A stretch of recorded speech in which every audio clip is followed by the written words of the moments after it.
then it's not official starting time. time. So we're a few minutes late. But And anyway, the iPhone welcome says everybody. Anyone out there? 6:53. Whoops, let me turn on this audio. Well, Justin is So here we are, once again. Nothing happens. Not the breeze. Nothing ever happened. Nothing will happen. Nothing will happen. Exactly. How else can we cover that one? Okay. What should we speak about today? This? The tries earlier. I'm going to speak about almond tart.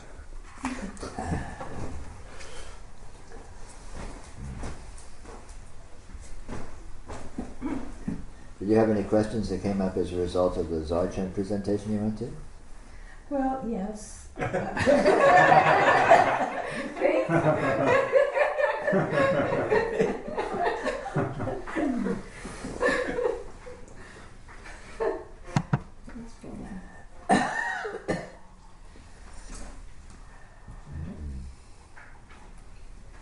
Well, it's interesting that the word light is used for all of awareness.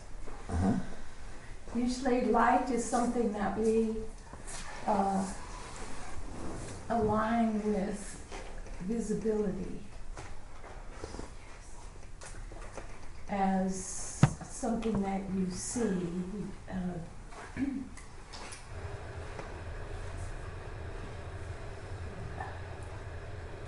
So I guess I could see how when you talk about all the senses, they come into a resonance. Uh-huh. There's an awareness that shifts around from one sense to the other, and some awareness of time and space. But could you elaborate more of why it's referred to as light? Well, what it is not exactly light, but light is a good way to talk about it because we have a very explicit experience of light. It's very accessible. We can see the radiance of light. We can see the subtlety of light. We can see the pervasiveness of light. We can see the quality of lights having different frequencies, and all of our experience consists of these similar qualities. And what this is not literally light in the sense of visible light, but what visible light is what it is. And again, you kind of have to get into technical terms when you start talking about this stuff because we don't have good English for it, but Shakti or subtle energy or whatever. In Dzogchen they have a whole bunch of technical terms for the various qualities of this energy. The basic one is cell, which basically means radiant presence. And cell and rigpa are like this, because cell is like the active aspect of rigpa that appears as objectification. But they're one and the same, so the differentiation is arbitrary. And likewise, so awareness is radiant, and the radiant presence of awareness and the radiant presence of what appears, which is awareness, are a melange, which is what all this is. But again, the important point is to go to the actuality experientially as it is, rather than, spend too much time on the symbols and the ways we're using to refer to it.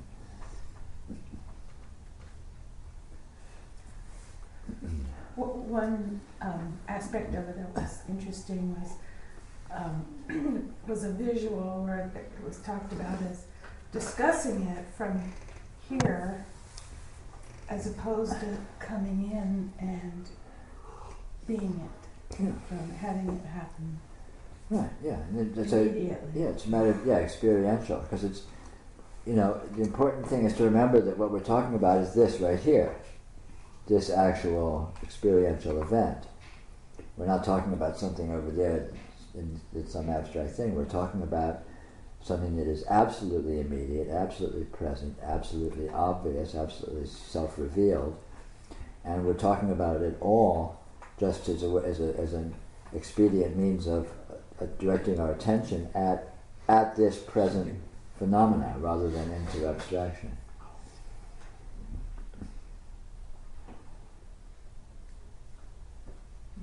It actually feels like just little You look like me. particles. Little sparkles. Yeah. Sure. Yeah. I mean, it feels all different sorts of ways, and we can specify a lot of the ways it feels. And again, in Dzogchen, they have all technical terms for all these different ways it appears. That would be really interesting to see how they differentiate. Yeah. But again, it's hard to deconstruct the Dzogchen terminology because it's usually translated by people who don't know what they're referring to. So they have all these very very creative translations of these terms, you know. But they're terms for different qualities of subtle energy. So they don't define them. Well, they do, but not explicitly. There's not a lot of sort of Dzogchen textbooks for the novice kind of thing.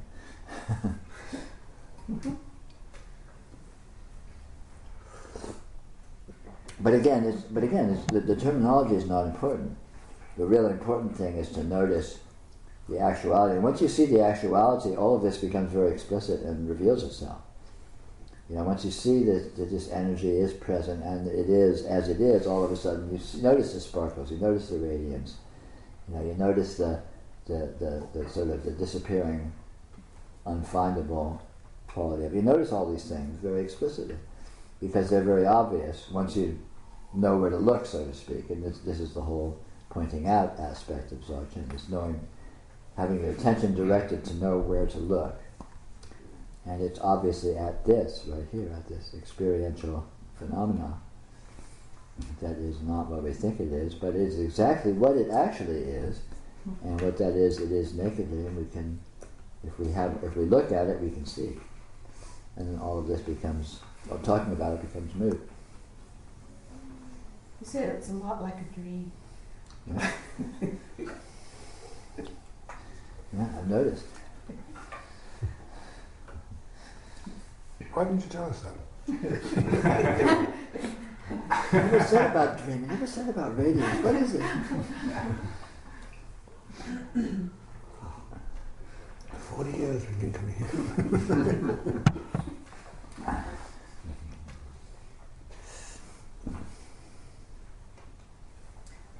Yeah. I have a question about the abstraction and energy.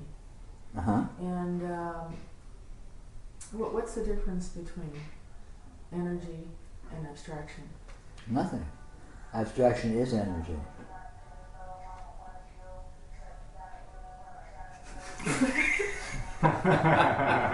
That's abstract. That's Is it abstract enough for you? Oh, that's energy. That's the energy. Energy is what appears. Anything whatsoever that appears is energy. Okay? Abstraction is one qualification of what appears. Anything that appears that pretends in imagination and consciousness to be referring to something else is abstraction.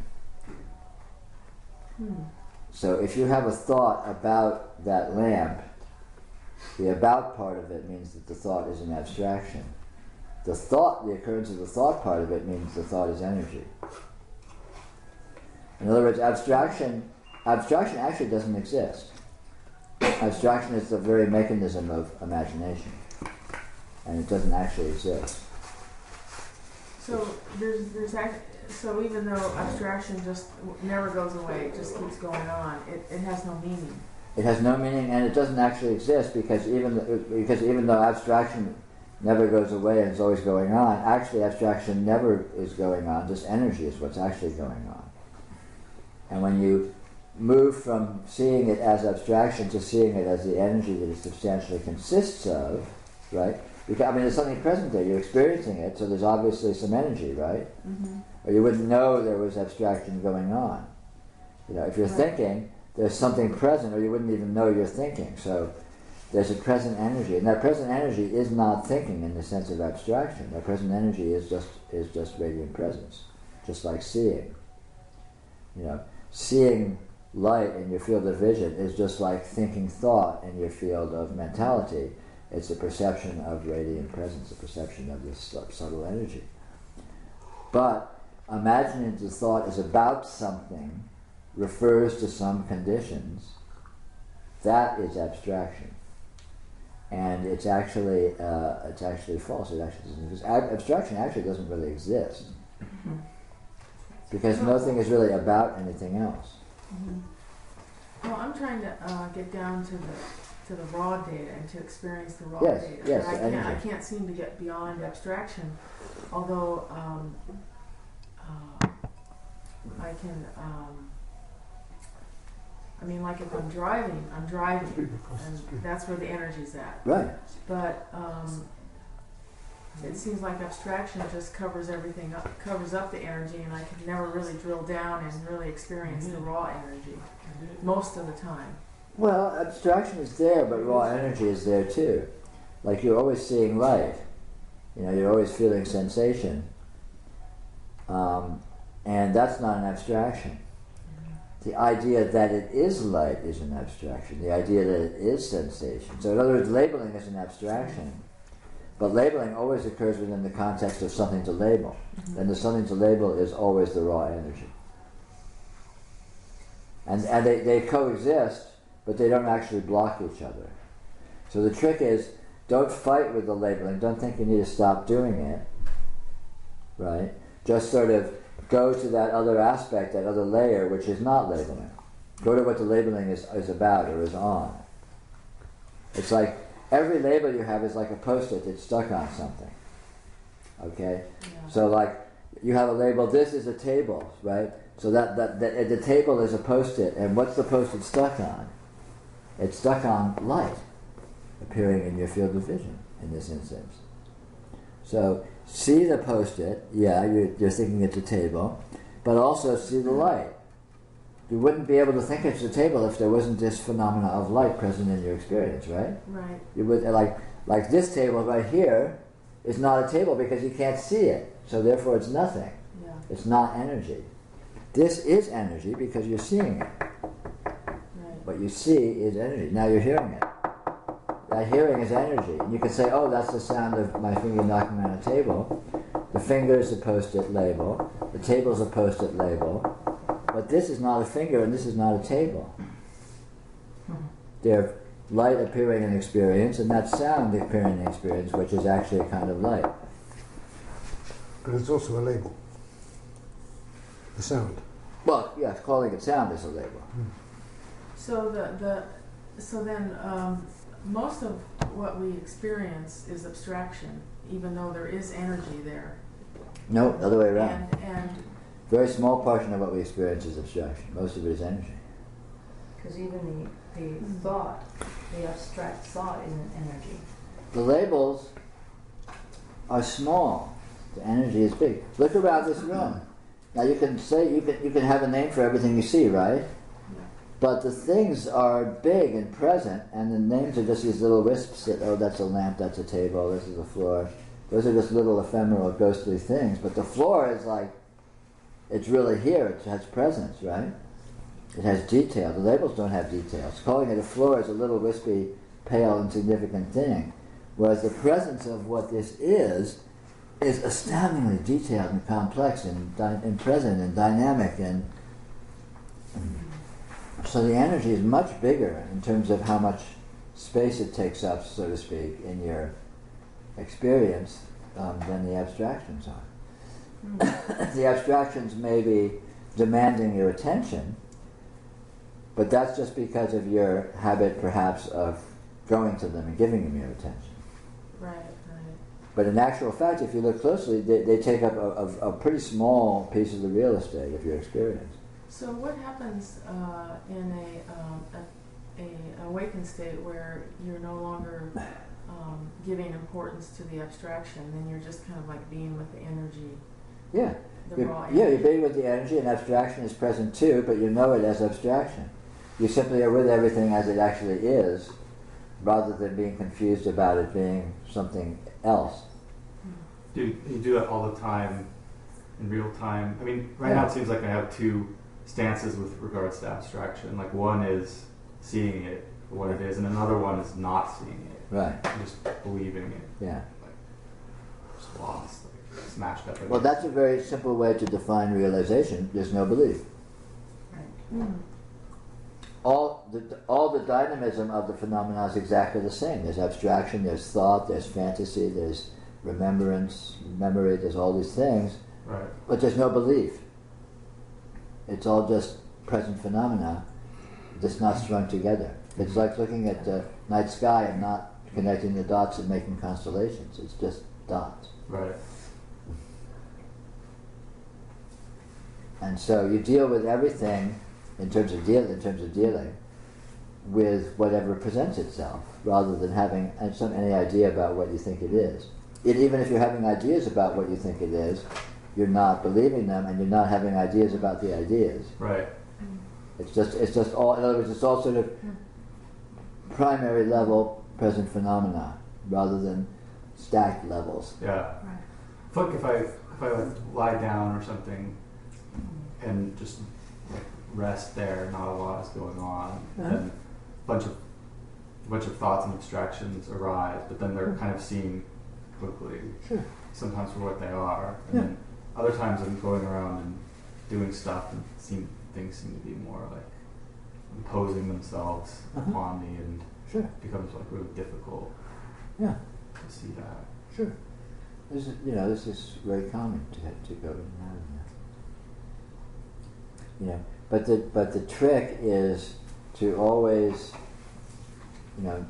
notice as much as you can the direct phenomena, and then you'll have less and less of a tendency to get swept up in the narrations and the arguments. Yeah. Yeah. And again, it doesn't mean that the arguments need to stop occurring, Right. or the narration needs to stop occurring. It's to getting caught up in it and start having a recursive reference where you're thinking about what you thought, rather than just thinking what you're thinking, Right. non-recursively. Yeah. I can And then see that goes, and then you're thinking what you're thinking, and you're thinking what you're thinking, but you're not thinking this, and then thinking this about that, and then thinking this about that, and then thinking this about that. Right. And you start having stacked thoughts that are about other thoughts, Yeah. and all, you're gone. You're a Yeah. crazy person at that point. Right. I definitely notice like the loops sort of getting cut out of it. Yeah. So they Yeah. just get interrupted more. Yeah, exactly. Yeah, that's kind of what happens as we go further into noticing. Is a loop will start up and it just Right. it dissipates. It doesn't catch up into a whirlwind and go off into That's what chess players get into, isn't it? That sort of this based upon that, upon Yeah, I wonder. I chess always made me dizzy when I tried to That's what Well, maybe Oh, watch. okay. Yeah, I wonder. Same thing with bridge. I keep track of so much. Yeah, I mean, it's really just a matter of being with present phenomena as they actually are, pure and simple. And that obviously that is a very actual condition, but it's also a very undefined condition, because actuality is an unknown. You don't know what it is, and even as you're thinking what it is, you don't know what that is. Mm-hmm. So in a profound sense, it's being in complete indeterminacy, but in another sense, it's being in complete specificity, because you're exactly with everything that's occurring as it's occurring. So there's a great deal of precision Right. present. There's a great deal of directness. Everything's very real time. There's instantaneous responsiveness in terms of functionality. But everything's very direct and simple and sort of mono. There's only one layer of transaction going on all the Right. time, instead of having these kinds of whirlwinds of self-referentiality kind of thing. Right.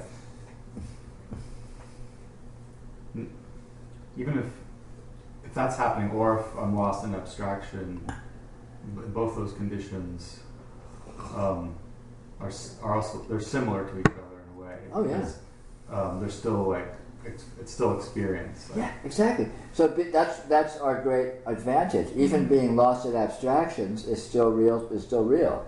right. And so reality is always accessible, whatever condition you find yourself in. You know, that's the shortcut. That's the short path. Is the Right. fact that you're always 100% in reality. Yeah. So you can't actually depart from it. Even when you're spinning way off, you actually haven't spun way off. You're Right. still right here. And everything that's happening is right here. Very simple, very direct. Yeah, it's cool. It's very cool. It's a very cool. It's a very cool. It's a nice trick. Yeah. Yeah, it's very embracing of everything. Yes, it's absolutely inclusive, absolutely embracing, absolutely matter of fact, absolutely relaxed. You know, and even if it's not relaxed, you can relax about not being not relaxed. Right. So. Yeah. I don't know if this is the same thing, but I just noticed today I was very, very uncomfortable with everything that was happening. Like I couldn't get myself comfortable, Sure. no matter what I did, Right. no matter what I ate or anything. Sure. Just kept going. But one thing, my way. One thing I noticed was, I just laid down on my bed and I just tried to look at the energy directly that was happening in my body. Uh-huh. And then I sort of fell asleep, and when I woke up, I could see that the energy was coming up in a different way in my head. Uh-huh. It was, I don't know, it was just, and that was new to me and kind of strange. You know, I just In felt, what way? I don't know, it just felt sort of like different. Uh-huh. You know, Okay. it's like it felt like the energy in my head was coming up in a different way that I wasn't used to, Uh-huh. or something. Yeah. But I was linking it on to everything that was happening around me. I mean, food didn't taste right. Right. Well, I see what you mean, yeah. Yeah. Right, exactly. Right. I just Yeah. tried. The energy can appear as anything, in any manner, in any mode. It can be very discombobulated. It can be very uncomfortable. It can be very chaotic. It can be anything. You know, anything whatsoever you can imagine. Yeah. I mean, well, actually, vastly beyond what you can imagine. Yeah. The energy can appear as. And so, you know, the mistake is to suppose that the energy appearing is about something, or is caused by something, or is indicative of a problem, Yeah. or requires a solution, or anything like that. Energy is always its own solution, because whatever flavor of energy comes up, it will instantaneously morph into something else. So it's Right. like, you know, it's like this is you know, speaking of Dzogchen again, this is one of the very central principles of Dzogchen, is what they call self-liberation. The fact that any condition whatsoever instantaneously disappears. So if it's a problem, it disappears. So problems solve themselves by their very nature, by the very fact that they are impermanent. And not just impermanent, absolutely impermanent. Instantaneously impermanent and inherently impermanent. So they're impermanent even before they occur, they're going to be impermanent. And then they occur, what's occurring is like a mirage, because whatever it is, you know. Gone. I mean, that energy condition where is it now? Right. It's still sort of going on, but it's Yeah, but it's something else. It's You different, can yeah. say it's it, but it's not it. It's this, right. which is yeah. not that.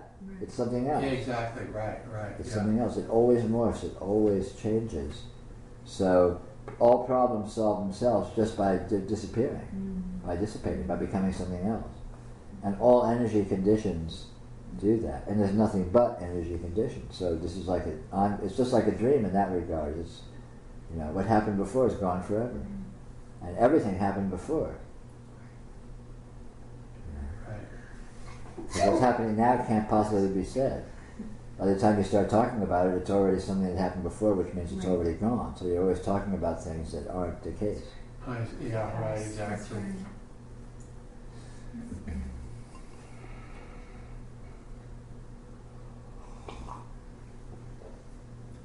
of that, and I was tripping on today about just how not in control I am Sure. of all of that, Yeah. of what comes up. Yeah. And when you start noticing the energy more directly, you see very clearly that it's doing itself. It's appearing and disappearing, and it's not like you can steer it or aim it or anything. You know. Sure. I mean, this is readily apparent. And then notions of control just are seen to be very simplistic and naive.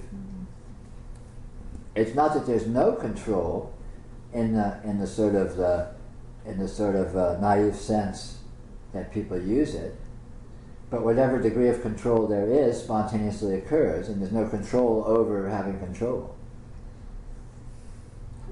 In other words, you could say, well, if you're a good driver, you can generally control your car, Right.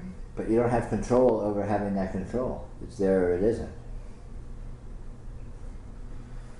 And so it's not actual control, it's just functionality, and all functionality is generated, is a spontaneous artifact of this constant radiance, this constant appearance of this astounding light show.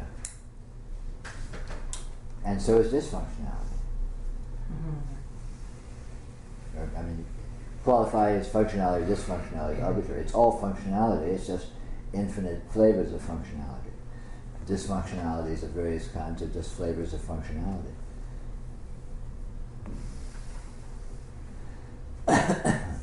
Peter, you referred to the space between the tables. Can you say anything about space? What is space? Does space exist? Or does No, it not space doesn't exist, it's imaginary. Excuse me. Okay. Space is an artifact of light. Light exists. And by light you mean energy. Yes. And the light that exists in the way that it does, and that way that it exists can give rise to interpretations like space. Is space energy?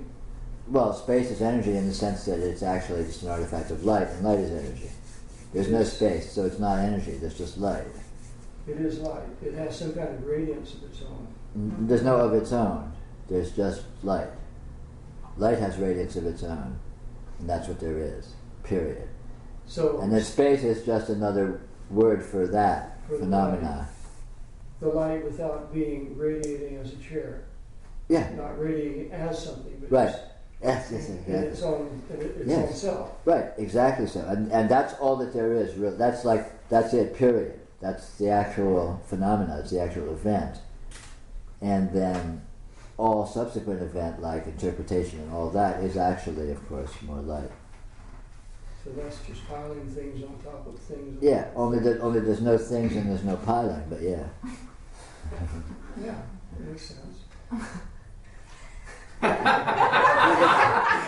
You can think of it as infinite harmonics of itself, of the same thing. And the harmonics don't actually add to, the harmonics aren't on top of the carrier wave, they're just aspects of the carrier wave. So originally there's space, and then things crystallize. Well, in originally there's light, all right, light. and then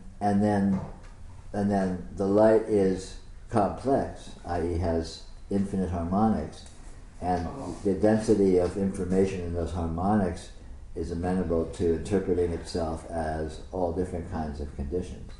So And like that gives rise to notions of space, notions of objects, notions of activities, all the nouns and verbs, etc., etc.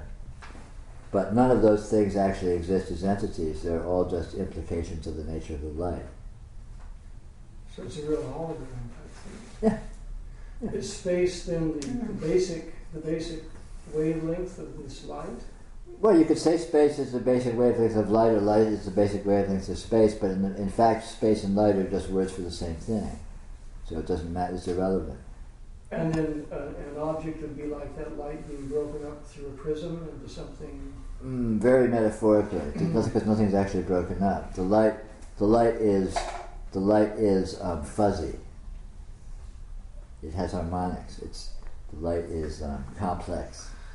But we don't see that as space itself. We see in space itself there's this great clarity. I mean, I see clarity Right. between those two. Yeah, there's clarity, but But, you know, it's easy to see the clarity as something separate from the light, but actually what you're seeing is light. Oh, my clarity. You're not actually seeing clarity, you're seeing light, and the light is clarity. My So- clarity is an abstraction. When I'm Yes. saying clarity is an abstraction of The light. the unknown and unknowable thing, Yes, which is yes, light. yes, yes. I'm calling that light as a way of, as an arbitrary way of sort of demarcating it. But yeah, There's no way to see space. when you see light, you're seeing space, because space isn't a separate category. Well, I'm not sure I'm seeing light when I see space. I'm just seeing emptiness. Well, you're not. You never see emptiness. You only see light. Well, let me ask you. And the light has the apparent characteristic that you are readily interpreting as space. The light has the apparent characteristic that you're readily interpreting as clarity. The light has the inherent characteristic that you're readily interpreting as all of this complexity of apparition. But all of that is inherent in the nature of light.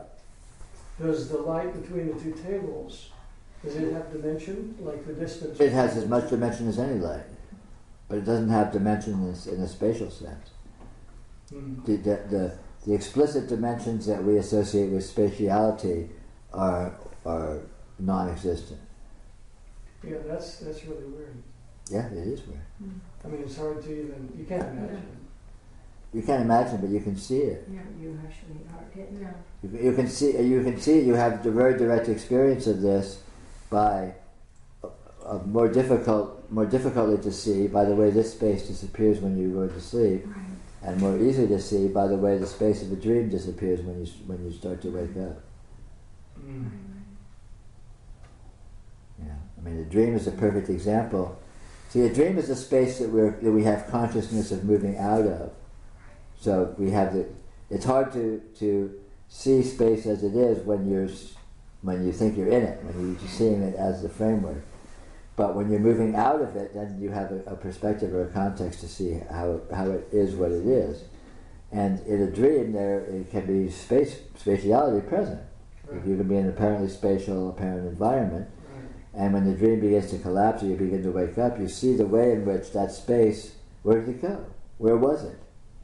You know, there was nothing there. It looked as if it was space. It was space-like. It was convincingly an experience of spatiality, but there was no space present. The space that was present is an artifact of the way the dream light happens to radiate. So the foundation vibration or frequency of light, the basic, has no dimension. Right. Or you could say it has its own dimension, which might be even just n-dimensional.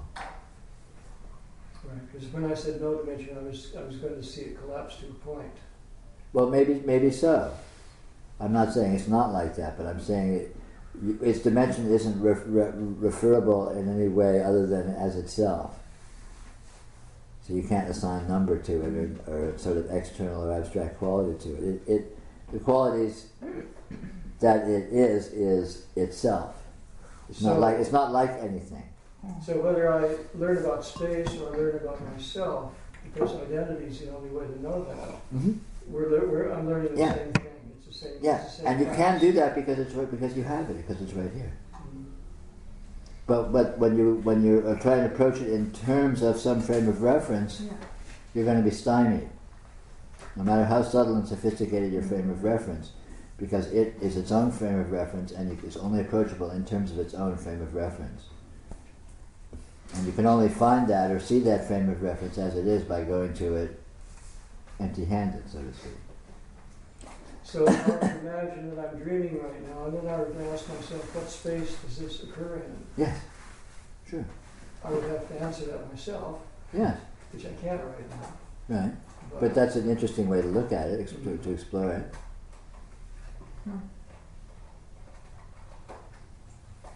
Okay.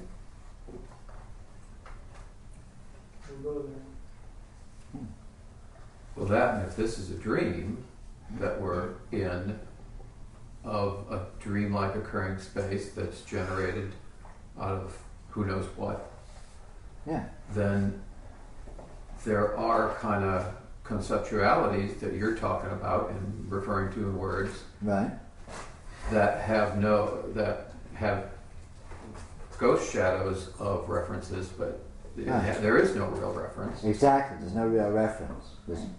All of these notions and all of these aspects have no correlate. There's nothing actually there. They're just tools to use to indicate that fact, to indicate the prime fact, which is this absolutely ungraspable, undefinable.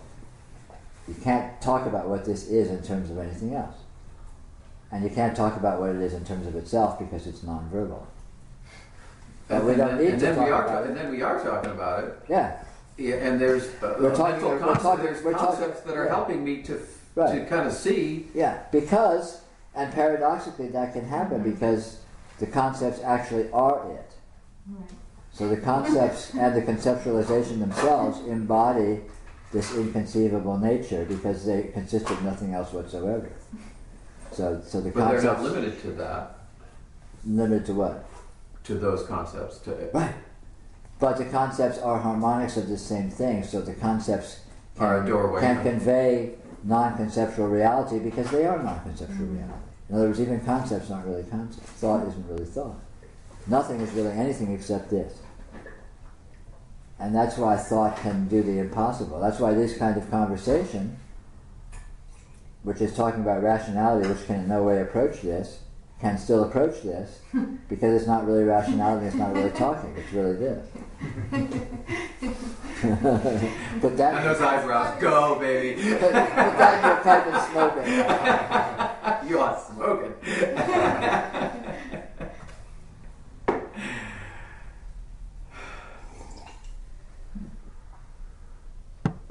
My chai's very good tonight. On a wholly different subject.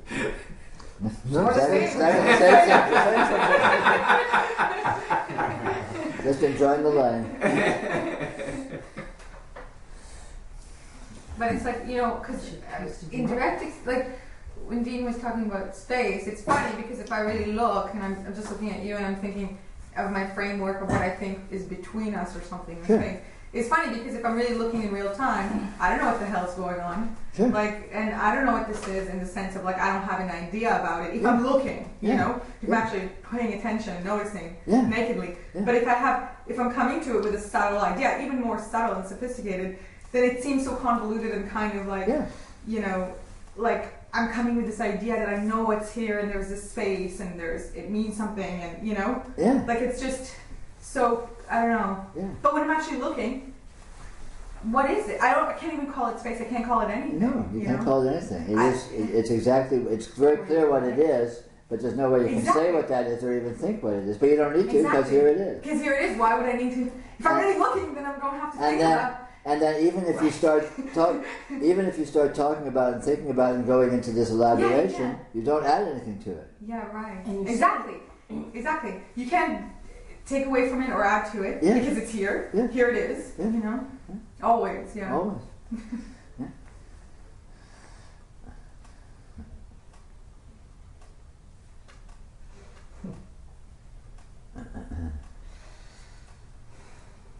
It's funny too because we can say a lot of things. It just doesn't mean it's true. You know, we can say a lot of things about a lot of things, and none of it means really anything. You know, It doesn't mean anything. Because everything means only this, and this isn't anything.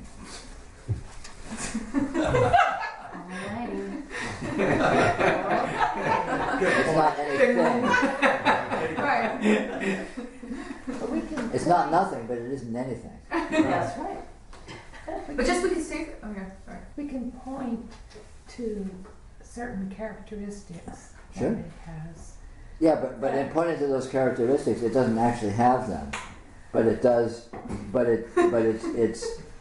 We can talk meaningfully about those characteristics, even though they're non-existent, because the appearance of those characteristics is generated by what it actually is. But what it actually is sometimes can go over our head and be... Well, it always goes over our head. You can't grasp what it is. we can not be aware of it unless it's pointed out. Yes, that can happen. Like for instance, I was wondering more about the river, the flowing river, and it's actually just from being in it that you can actually feel it. Mm-hmm. Yeah. And if it wasn't pointed out, I mean, if that wasn't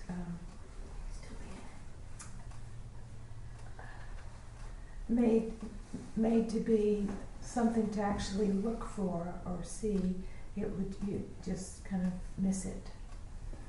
Sure. Unless What this is very easy to misinterpret. yeah. It misinterprets itself effortlessly, spontaneously. It's impossible to interpret. It's impossible to interpret. So And as it tries to interpret itself, it generates misinterpretation. it's impossible not to misinterpret it. Yeah?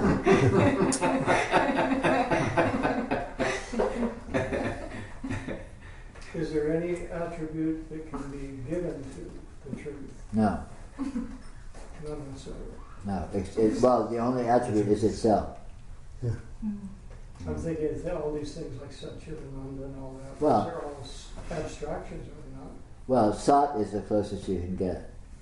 Chidananda are departures from Sat. Sat is one of the holiest words. Om is one of the holiest. All these words that just nakedly refer to this itself as it is are the most sacred words. And that's sort of a hierarchy of sacredness because they just refer to this without imputing qualities or without micromanaging it or defining it.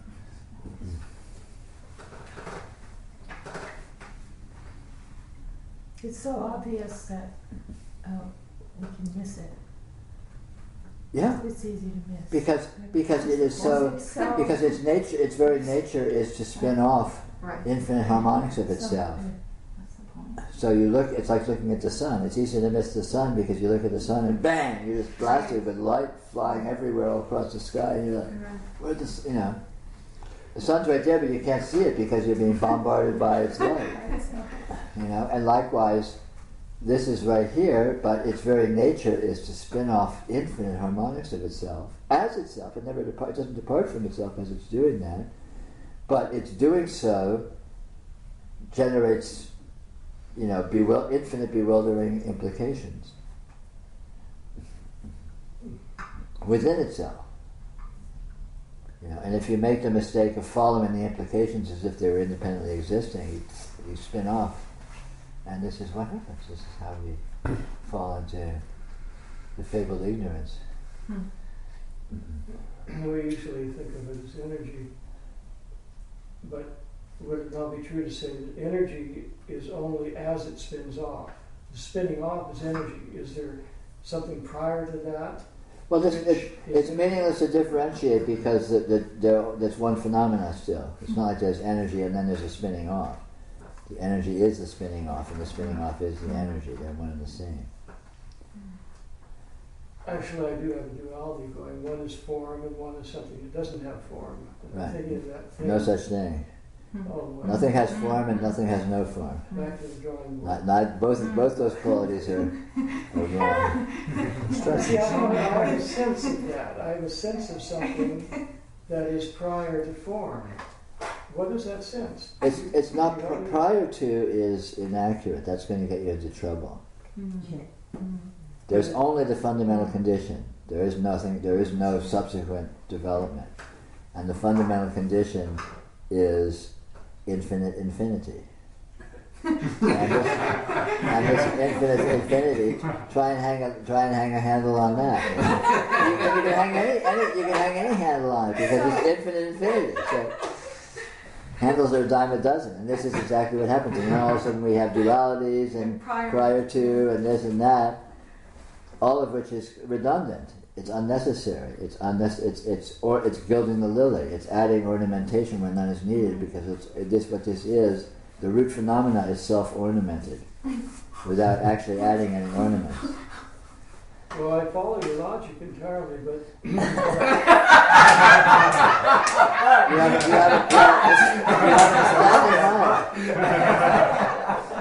What in your case? can I say something funny? I'm in awe. That's great. But I mean, there's still a sense of willing to form an object, and dynamism, and drama. And Yes, all of that, but that's a misunderstanding.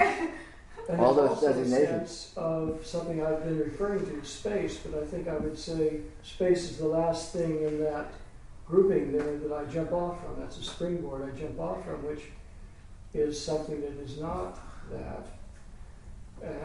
It comes out as a duality, which doesn't hold any water logically, but still I have a sense of that. I have a sense of the table, and then I look at the table and I say, what's the real essence of the table? Right. And I have a sense of something which is not spaceful. Right. Okay.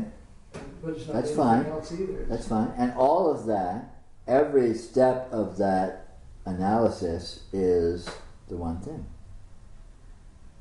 You know, without there being any actual steps. yeah. Well, I've gone through. It's just different takes on the same thing. There's been so many years of trying to find the root of the thing that Right. my mind or consciousness just goes to what's, Yeah. well, that's what fine. is this coming out of? That's fine. But anywhere you go, that's the root. The root is everything. Yeah, the root doesn't depart from itself, and it is infinite infinity. So any aspect of itself is itself. Is it coming into being? You can't say that. That's too simplistic. Whatever being there is its coming. But it doesn't. But there's no it and there's no coming and Is there's it no being. arising from itself? Yeah, you can say it's arising from itself. But whether or not but to say it's arising and to settle that you have any notion whatsoever that that's meaningful is simplistic. To whatever degree there's an arising, it's arising, and it certainly is arising from itself and within itself and to itself. It's the source of itself. It's the source of itself, it's the space of itself, it's the cause of itself, it's the effect of itself. And arising implies time. Yeah. Right. Well, it implies time, it implies dynamism, and all these notions are addressable because they're conceivable and abstractly observable, but the actual phenomena is actually beyond that. It isn't.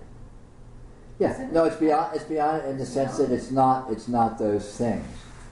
The arising is not an arising. Right. It's a just non. is. It's how about a non-radiant radiance? Yeah, so let's retranslate arising as a non-radiant radiance. Look at a dream. Does a dream arise? Well, Is there any arising? There's no motion in the Right. dream. It's even dubious whether or not anything's actually appearing. But somehow, the dream is dreamt. Does it arise? Does it subside? Is there any dynamism? There seems to be dynamism, but what's really going on? Well, it's not really in those categories, is it? It's something else altogether. It's dreaming. The only verb you can really accurately apply to it is dreaming, which refers only to itself. It doesn't really add any extra qualities or any deconstruction. It's just the dreaming. And likewise, we don't have a word dreaming. We can say being, but being has implications which may not be accurate either. The point is, again, to be with this nakedly as it is and refrain from the tendency or the urge to collapse it down to something, to try to pull tease one of the threads of its qualities out and say, oh yeah, I get it, this is it. Because it doesn't have threads. It doesn't have qualities. It just has itself. And itself is this. As it is.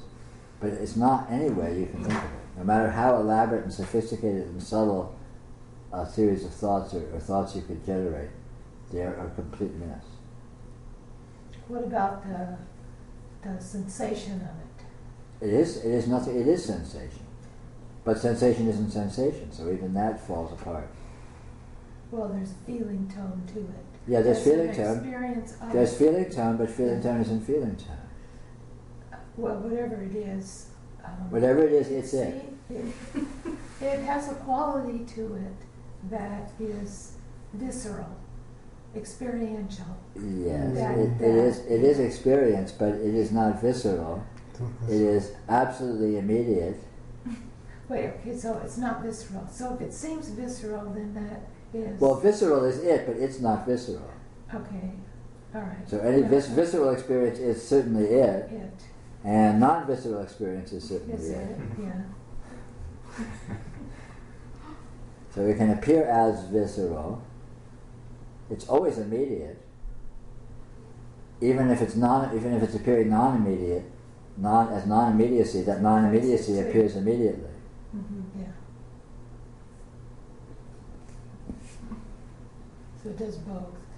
No, I mean, it's not, it doesn't do it's either. always okay, well. See, again, you're trying to pin it down. You can't pin it down. Oh, You cannot pin it is down. it You cannot describe it. You cannot describe it. It cannot be described.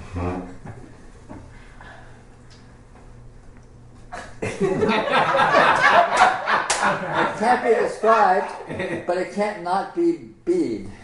Yeah, we'll take that. Yeah. Yeah, not BD. Well, I was just wondering if it's possible to always be right there with the immediacy of it. You always You have. can't be I right. You can't not. experienced the immediacy by not knowing it, Right. and so that it comes in. And when you know close. it, you're still experiencing it. And when it's non-immediacy, that's the immediacy. It is, but it's not always There's no apparent. but. And when it's not apparent, that's the immediacy. It is, right, Yeah. but I'm asking, is it possible, is there a way to be in which it's always immediate? Yes, that's inevitable. That's always the Whereas there's an awareness of the immediacy. There's always that. Is the immediacy is there, but it's No. not. You're mystifying immediacy. Your problem is you're mystifying I'm immediacy. experiencing it. Yes, you are experiencing it always. Yes.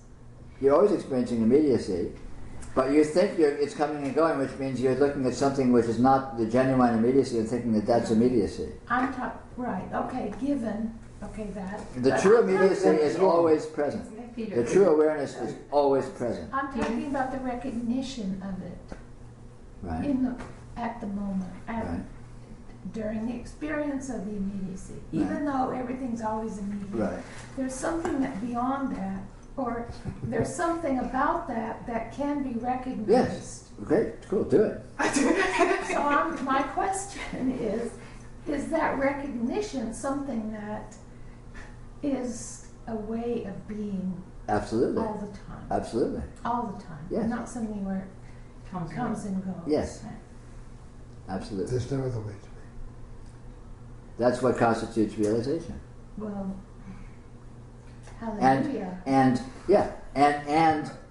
if you look at it very closely, realization is not the attainment of a condition like that. Realization is the recognition that condition has always obtained. Right.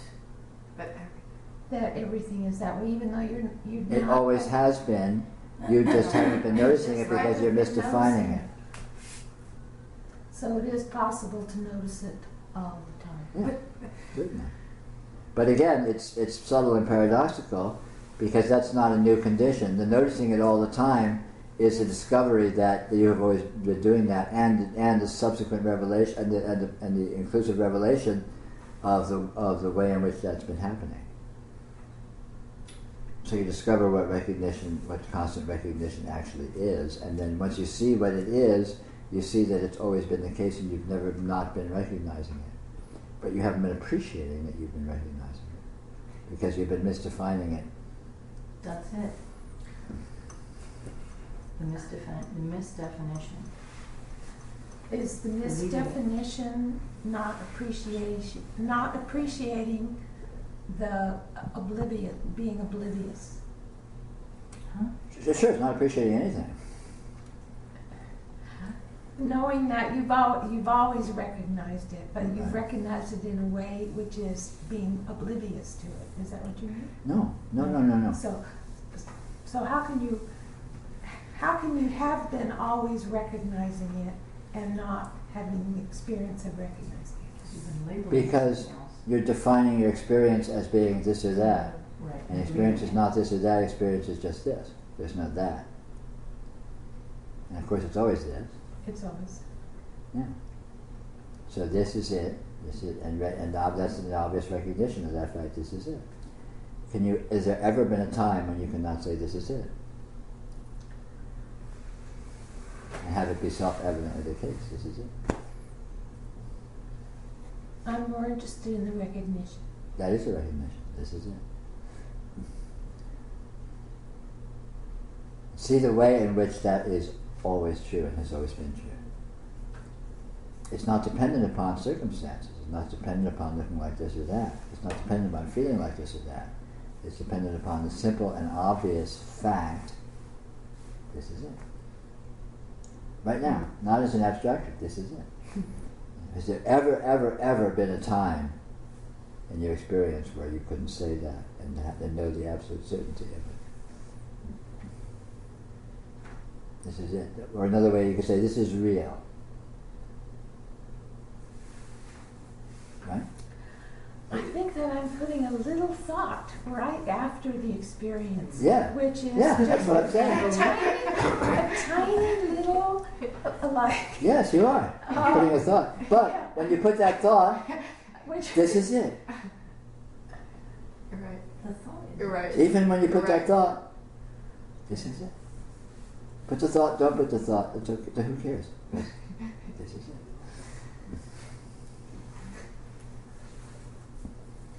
Feel the truth of that. I mean, is that not self-evident and with absolute certainty? This is it, right? This is real. This is. That, and that alone, in that absolute simplicity, is recognition. And it's independent of qualities, it's independent of qualifications, independent of looking like this or that. Because it always looks different. So you can't qualify that anyway because there's no similarity. All conditions of energy are absolutely unique. So there's no condition of energy is like any other condition of energy that has ever happened or ever will happen. So you can't even say anything is like anything else because it's not. It's fundamentally and absolutely unique. So conditions of energy are always a crapshoot, but this is it.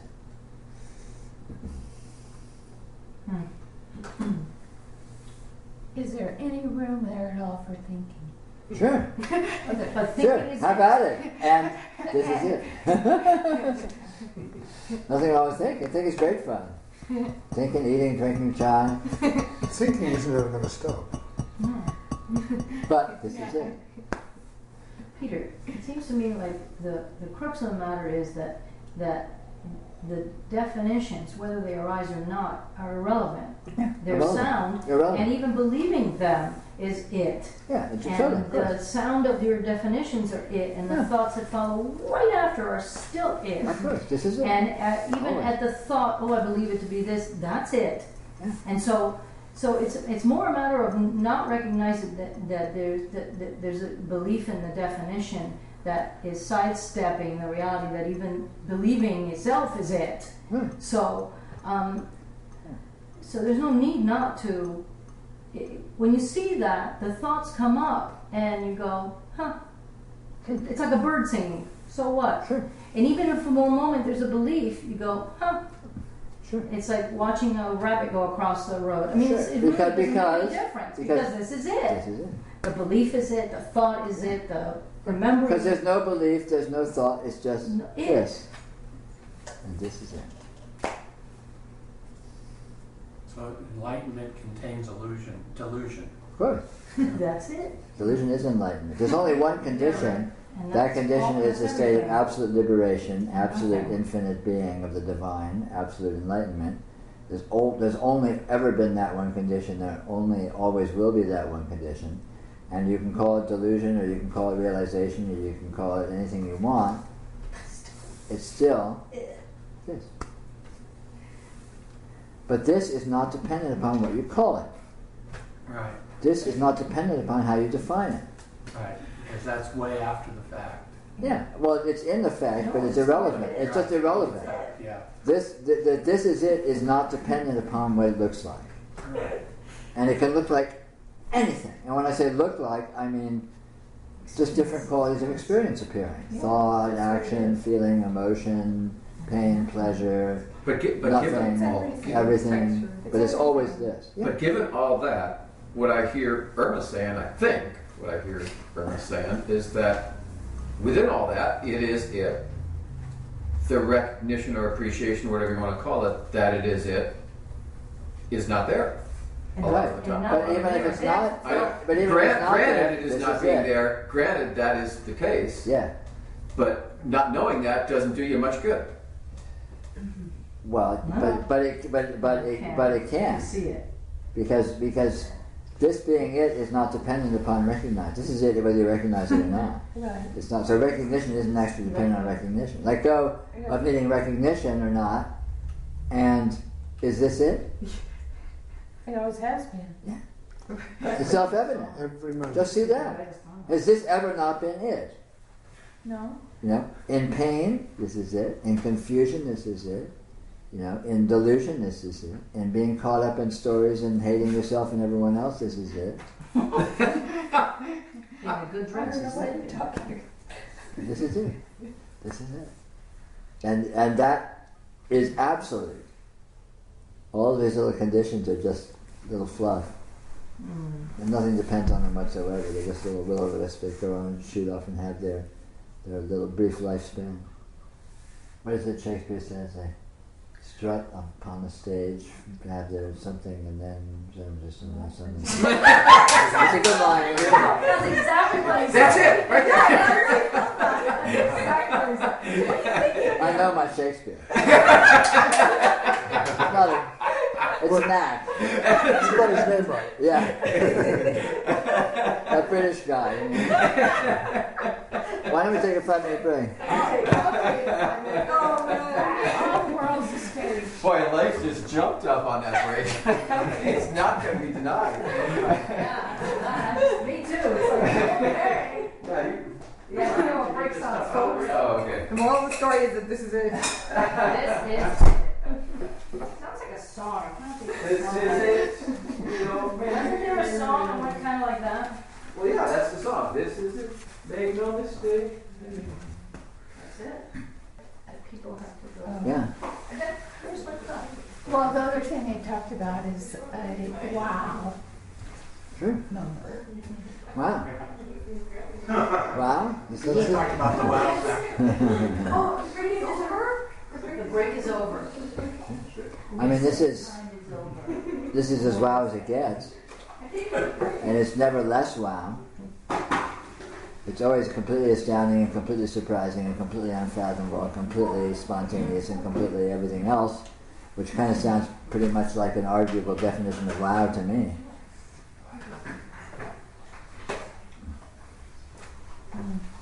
I mean, when you just see this, what can you say but wow? You know, it's like, it's inconceivable. It's absolutely inconceivable. Literally. You know, absolutely astounding. I mean, you know, it's like the great Zoytan expletive, Emaho, which I think a good modern American translation of would be, fuck me. I like that. That's better. Or, God damn.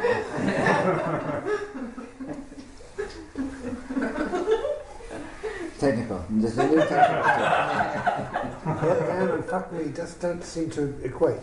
I don't know, it But they're all depends. it, right?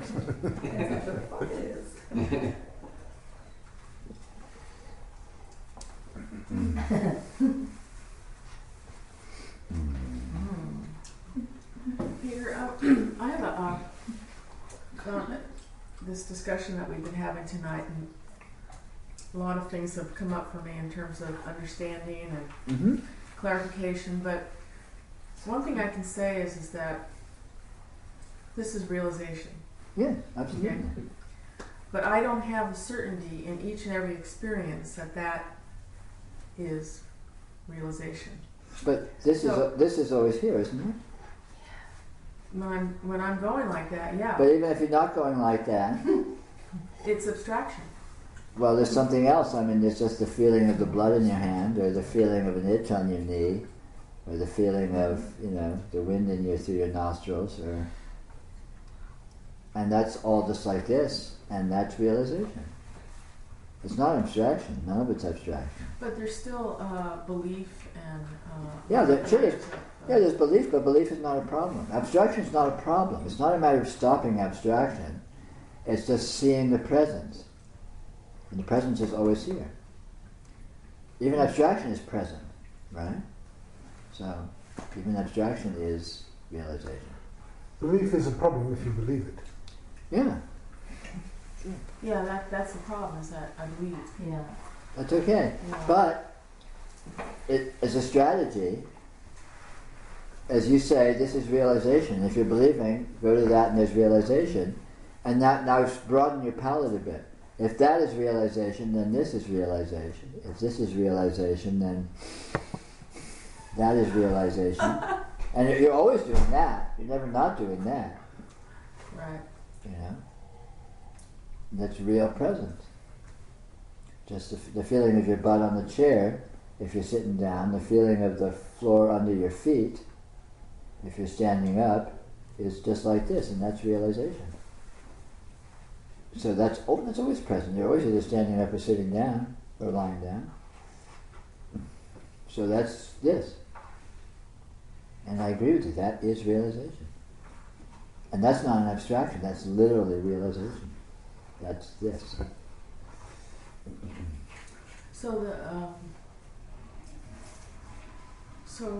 in the process of spiritual unfoldment, I guess what happens is that the more that you go to the energy, then the less abstraction that you are invested in. Yeah. The investment falls away because you begin to see the ubiquitousness of the energy. The energy is everywhere and is everything, and you see that you discover that you don't need to go to the energy because after a while you get it that you can't not go to the energy because there's nothing else. It's like a fish needing to go to water. The fish just doesn't need to go to water because it's a done deal. And likewise, so it's a matter of developing a greater sensitivity to what's going on. Mm-hmm. So at first you go to the energy because you think it's something that you're not particularly aware of, i.e. you're not sensitive to the actual condition of the energy. But as you become more sensitive to, I'm getting it, this is energy here, and look, this is energy here, isn't that interesting? So the energy sort of begins to spread out as you become more sensitive to perceiving it. It's not that it wasn't there all along, it's just you didn't notice it. Yeah. And then eventually you're thinking your thoughts and you're going, oh wow, that's energy too. And eventually you get it that, it's all energy. And then you're never separated from that, you're never apart from that. And the energy reveals itself very obviously as being miraculous, spontaneous, etc., etc. And so you begin to, you really get what this is inalienably, and you also get that you are this. But this is not a new condition. This isn't functioning in a new way. It's just developing a sensitivity, sufficient sensitivity of perception to notice the way it actually is and has always been. Yeah, it's a different. It seems to be a different kind of perception, right? But it's not a different kind. It's just a different degree of subtlety. Mm-hmm. That's why calling and noticing is quite appropriate. There might be some room you've gone into 1,000 times, but you never really noticed the details of what's on the wall or the details of what's sitting over in a corner or whatever. It's not that it wasn't there. It's just you were experiencing it with enough subtlety to appreciate the details. Mm-hmm. And likewise, the energy is here, and this energy is obviously inconceivably miraculous presence, there's no way this could be mundane. There's no way this could be boring or ho-hum or, I mean, it's self-evident that that's the case once you see what it is with sufficient sensitivity, with sufficient clarity. Just like what's in this room is self-evident once you see with sufficient sensitivity, and you see the details of everything that's here, and you go, okay, now I see what's in this room. Whereas if you just sort of walk in the room and say, hey, where's the bathroom? You go to the you might not see anything. It's not that it wasn't there, it's just that you didn't notice it.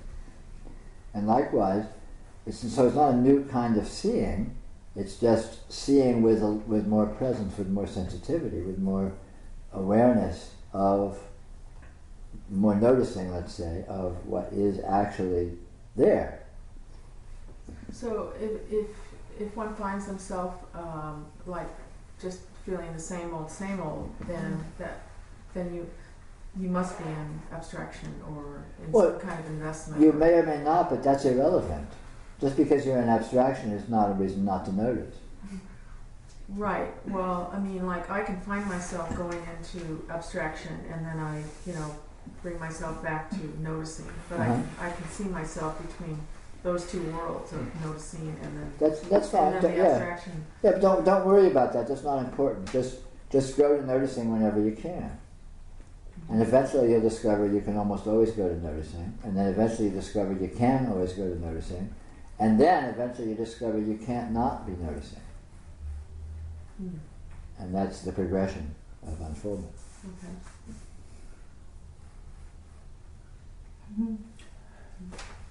It does seem like what Leif was talking about a 3 weeks ago, that the inner and the outer worlds have a little bit of a difference, and it may be just individual for me, but from what he was talking about, it seems like for me when I'm talking about out here, it's pretty easy to see that it's this radiant energy, it's coming at me, I can't get out of it, and then when thoughts and whatever that word is that you're invested in, blah, blah, blah, it's a different, deeper level of subtlety.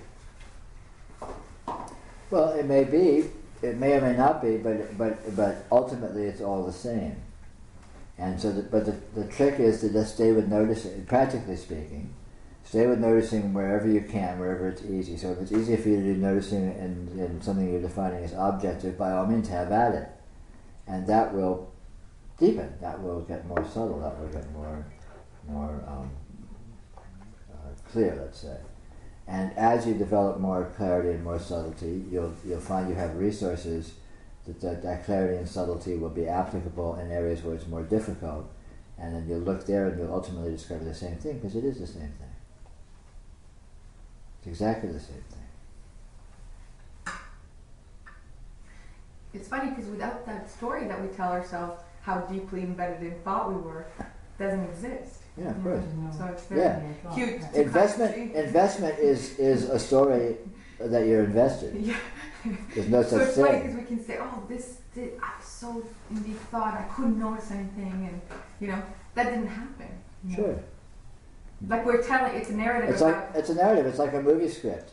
Right. It's like an actor in a movie says, this incredible thing happened the other day, and it was so horrible, so intense.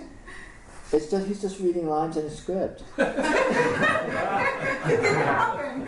It didn't happen. Yeah, and we're like, I feel so bad, and I'm so caught up in my emotions, and I'm really worried about this, and my upbringing in my childhood was so hard, and all that. It's like, reading lines in a script. If you weren't saying those lines, what would there be? Yeah. It's really true. Yeah. And any response to that is true. also from the script. Yeah. But where did that script generate? How did that script get generated? It's unimportant. Yeah, right. It's just coming up here now, and that's it. Yeah. It's in the nature of the way that this is, of the indeterminacy of the radiance of the radiant presence, that it generates these harmonics that can spontaneously generate their own misinterpretation. So it's spontaneously generating all of the abstraction. Yeah, exactly so. And then once it generates the abstraction sufficiently, it can seem to get caught up in the abstractions. It's like I've talked to you about the yellow jacket traps, right? Remember? Oh yeah, right. You know how they work. Yeah. It's like the inherent intelligence can easily can say, oh, this is abstraction. This is fun. Let me go check these out. And it goes into the abstraction. Once it's in the abstraction, it's hard to get out because the abstractions are self-referential and they keep spiraling back on themselves. And so it's easy to get into abstraction from openness, but it's hard to get from the abstraction back to openness. And thus you notice that you aren't really in the abstraction. Right. Well, In a way, the yellow jacket trap for Susan is the phrase she used earlier, same old, same old. Where is the same old, same old? Sure, yeah, exactly. Same old means it's never happening again. It's gone. It didn't even happen. Yeah, but place. the abstractions are believable. They are. No. They are believable, they're just not true. I They're plausible. Just like the movie script is plausible. It's plausible that the Nazis chased Indiana Jones into the place and he's worried about and he's checking the bullets in his gun. It's plausible. It's just not true. You know, I would disagree with you on that because it's not the abstractions that are believable. It's the capacity of belief that creates the idea, that allows for the idea, not creates, but allows for the idea that a particular thought or idea is believable. Because any idea we have at any given moment, it's its own unique thing, has no reference to any other idea prior to it, even if the capacity for belief comes up, tying it to something else. In other words, it's just another yellow jacket jumping into the trap. It's a separate, its own unique yellow jacket, and the capacity for belief is what keeps it seeming like they're connected, like they're believable, but they're not. Well, yeah, the capacity for belief equals believability, essentially. Right, that's what I'm saying. It's the ability for believability. There's no need to deconstruct it. It's just simply the case. Well, when you see that, then there's no tying any one belief together to another, no matter how much they seem to be. You believe they are, or there's a belief that there is. It's hard to say it. I'm sorry. I'm not. It'd be sorry for him. Well, who is it that's believing? Who's asking the question? That's a mystery. That's all. I couldn't resist.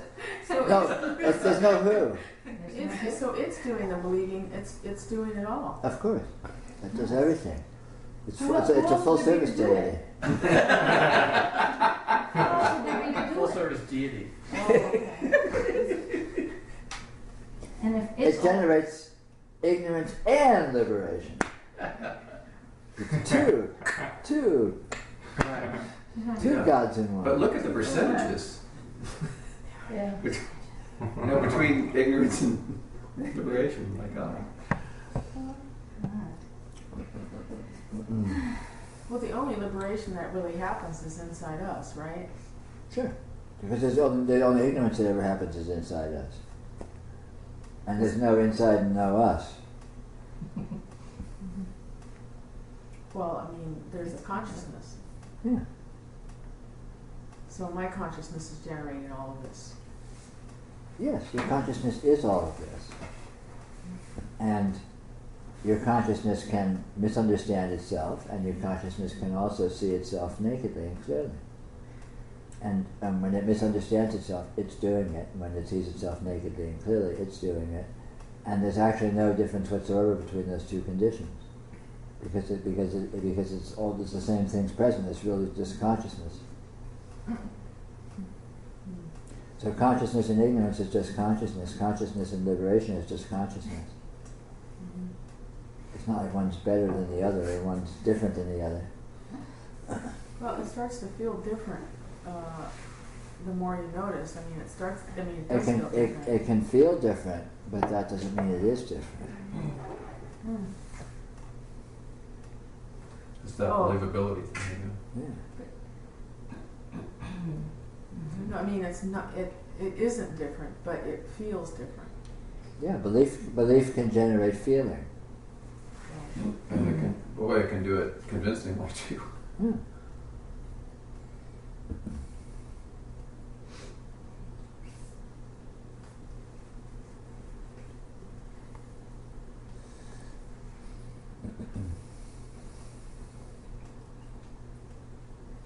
So is the raw energy really that mysterious?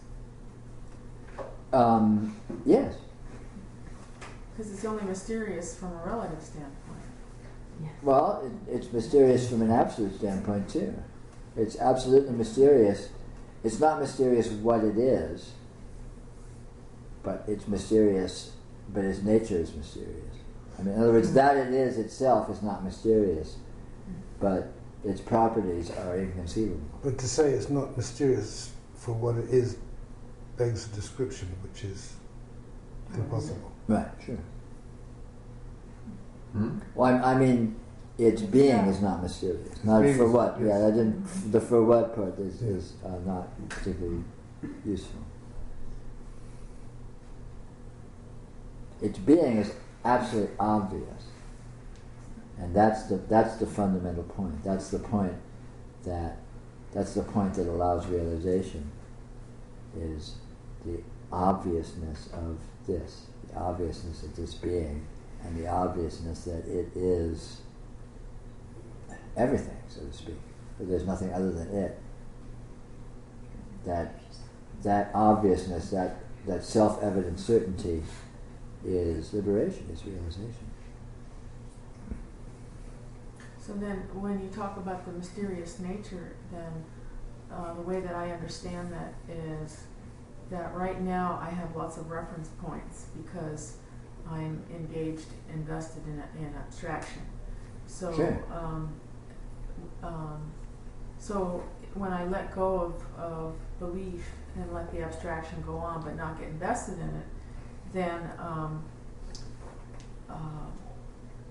then that's how I understand the mysterious nature of reality. Because now I don't have a reference point.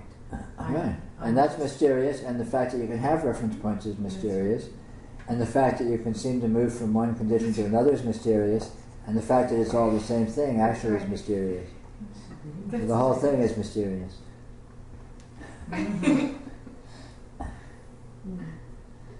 Ignorance is mysterious, and realization is mysterious. I have a mysterious question about a dream. In the dream, if I'm dreaming now, the best way to talk about it is if this were a dream. One thing I can be sure of after listening to you is that the dream is dreaming itself. I'm not out there making it happen. Right. So there's something making the dream happen, Right. including myself. Right. Now, if I were to become interested in realization, I have a concept that I can attain something called realization. Right. Or notice. Is there anything that the guy in the dream can do? No. It's the dream that The guy in the dream doesn't attain realization. The guy in the dream realizes he doesn't exist and realizes that what he actually is that which is generated in the dream. And that realization is the dream doing that. In other words, the dream, what is doing the dream, did that. No, because that realization doesn't happen within the dream. It must. Step back. Huh? I've got to step back a couple of steps. Okay. So I've got two things. I've got a dream drama going on. Right. And the drama is Dean gets realized. Right.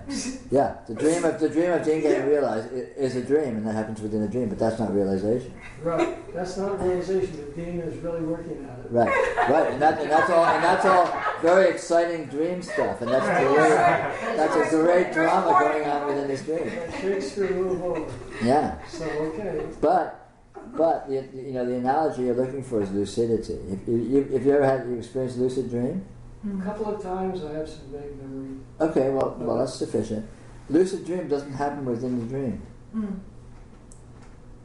And yet it transforms the experience of the dream because you discover you're not within the dream. The fundamental characteristic of a lucid dream is the revelation that this dream is happening, but I'm not inside it. I'm not dependent upon it. Yeah. Right. There's nothing being achieved. There's nothing actually happening that has any implications or there's nothing I'm going to win or lose from this dream because it's just a dream and I'm not in it. So there's the realization that you are the dreamer and you are not in the dream. That I would say. I mean, just arbitrarily, that's how I would define a lucid dream, which is not a quality that happens within the dream, even though it is experienced within the dream, because it's experienced by the dreamer, who is not within the dream, but there is no within the dream. So when the dreamer experiences it, it translates to within the dream. But it's also not experienced by the guy outside the dream. There's no guy outside the dream. Well, the guy in bed lying there dreaming. No, there's no guy in bed. Right. The whole thing is within the dream. The dream is a concept. Well, the whole thing is within the dreamer, and the dreamer is not the guy within the bed. That's just another dream. That's the dreamer. That's this dream of being awake. Well, that was the distinction I was making. If I woke up, that would not be lucid dreaming. No, it's not. Is that it? would be dreaming the waking state. That's transferring from one environment you believe you're in to another environment you believe you're in. If you transferred from the lucid dream to a state of realized wakefulness, that would be a more analogous, because you would be from one condition you know you're not within to another condition you know you're not within, or apparent those condition. conditions are just phases. We call those phases of something. You could. It doesn't matter. There's no reason to differentiate them. Well, just to make The only meaningful quality is within this or not. Doesn't matter what the it is that you're within or not, because it all is the same. Whether you're calling it a dream or deep sleep or wakefulness, the only thing that matters is whether you think you're in it or not. Right. The essential thing for me is that lucid dreaming is not waking up. It's waking up from the dream, but not waking up into the waking state. It's waking up into. It's the discovery that you're not in your experience. Your experience is in you. And I can't imagine who I was when I was lucid dreaming. I can't imagine that. No. Because that imagining it is within a dream. The only content I have is that I know I don't believe in the dream anymore. Right. But because you see that you don't believe in it as an actual event, you believe in it as a dream. As a depiction that has no implications. Yeah, so you're not afraid of the boogeyman, you're not attracted to whatever's attractive. Yeah. That's exactly what realization is. Yeah. It's the knowledge, it's the certainty that there's no world here that you are within. What is here is inside of you, what you are. And even if you're appearing as a character apparently within this so-called environment, you're not. Just like you can go lucid dreaming and continue to dream and still have your character in the dream wandering around doing things, but you know you're not him. Right. It's a kind of negative knowledge. So this is what I don't have a positive knowledge. I wouldn't say that. It's negative in the sense, in the dream terms, but it's wholly positive in the sense of the certainty of direct experience. Certainty? Yeah, it's positive. Lucid dreaming is extremely positive feeling of, oh wow, it's like a revelation. It's like, oh, this is a truth. This is a higher truth than any truth that I had accessible within the dream. So realization is just knowledge, it's jnana, knowledge. Yes, certainly. It's not a guy who suddenly becomes somebody else. No, realization is not a person. It's not a human being. Yeah, no matter how subtle it might be, there isn't a subtler person who realizes. No. It's just the knowledge itself. Yeah, the inherent intelligence. You discover that you're not a human being, you are the inherent intelligence, which is jnana. Which is nothing. Dean doesn't get it's nothing. It's not a thing because it's not in the universe. The universe is in it. And it's not dependent upon the universe, just like the dreamer is not dependent upon the dream. It may think he is when he's in the dream, but when he goes lucid, he sees he's not. When you're in the dream and you're about to get stabbed with a knife, you might try and run away and, oh no, this is terrible, and worry about it. But in a lucid dream, if there's a knife, it's like, oh, cool. What fun. Because you know there's nothing at stake, because you know it's just a dream. You know it's not an actual event. This is likewise not an actual event. It's an apparition of light. It's an apparition of subtle energy. But the hidden thing, the little price tag, Irma was talking about, I don't know how she'd understand it, but that little thought that comes, like a price tag on the end of everything. Right, sure. That thought is this a method I can use to get there? Sure. Which is wholly an event within the dream. Right. So again, that's more of our exciting drama. Tune in next week to see how our protagonist fares with his amazing dream odyssey.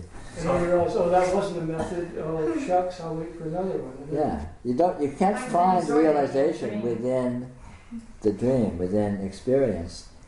Realization reveals itself as what experience is. Whatever's happening within the drum, whatever's happening within it, it still is what it is. Just like it's not what happens within a dream that generates lucid dreaming. It's the knowledge that it is a dream. It's what it actually is. That's right. That reveals, that is liberating. So it's not what happens within the context of your experience as a human being that will liberate you. It's the discovery of what that experience actually is. another question. I can sit and look at the room in a sort of a cursory way, casual way. And if I say, okay, now I'm going to go deeper, or now I'm going to meditate, or I'm going to be more aware, there is a deepening. Sure. The question is about that deepening. That deepening will go deeper and deeper, and then it doesn't change a bit. Nothing changes, whatever. Right. But there's something that I would call a deepening, and to the point where my body might feel like it's made of marble. I mean, just very solid. Sure. There's no movement and total depth to that. And then come back to a very shallow. What is that deepening and becoming shallow? That's navigating within the spectrum of the energy. Because it's you have mobility. It's like changing the focus. You ever worked with a microscope or a telescope? It's like changing the focus in a microscope when you're looking at a drop of water. Something will seem to be there, and you change the focus, and it'll disappear, and something else will seem to be there. And actually, they're both there, but at one level of focus you see one, and the other level of focus you see the other. And likewise, the nature of this energy is sort of fractal, so that it has many different ways it can be seen depending upon how it's looked at. And the experiencing consciousness has the ability, has a property of mobility, of being able to approach this sort of energy resonance in different sort of degrees of focus. So you're experiencing the same thing essentially from different perspectives, which makes it seem different. More dense. Yeah. It's the same thing with going into density, a deeper. Yeah, deeper it can be experienced that way. It can be experienced that way. But again, that's not of specific value in terms of liberation. Yeah. Unless you have an insight in the process of noticing what the experience actually is. That was what I was leading to. Does this have any connection with reality? Well, it doesn't. It doesn't in the sense that one level of focus is superior or advantageous over another. So in other words, you can be in a normal frame of, worldly frame of consciousness, and you can meditate and go into another perspective that is experiencing the energy very differently. And that in itself is of no value at all. It's irrelevant. Because the one level of consciousness is the one way of experiencing it, and the other way of experiencing it, neither is superior or inferior to the other. They're just different focuses on the same thing. The value is in having facility or noticing that the ability to change focus might give a little revelation about the nature of what this is and the non-objective nature of it.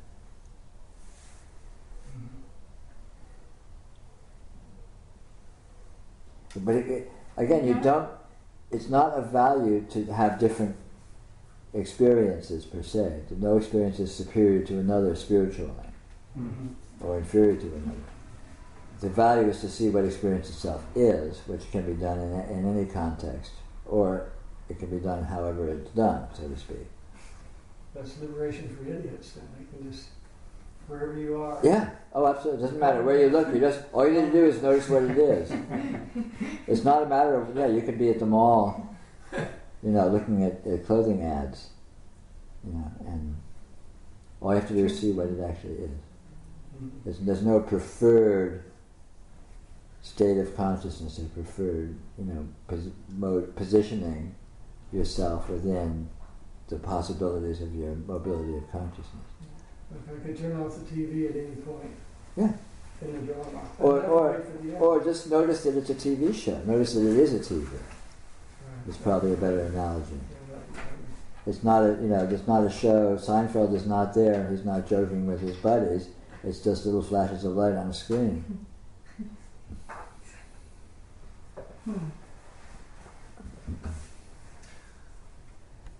Peter, can we say that behind every experience and behind every abstraction is reality? Not behind, it's what it is. Well, I mean, it's The foundation. it looks like it's an abstraction, or it looks like it's an experience, but it really is all this. Yes, it really is all that. We can just, But it's not. It's important to understand it's not behind. The abstraction itself is reality. Right. It's reality itself presenting itself as the abstraction. Okay. It's what the abstraction is made of, literally.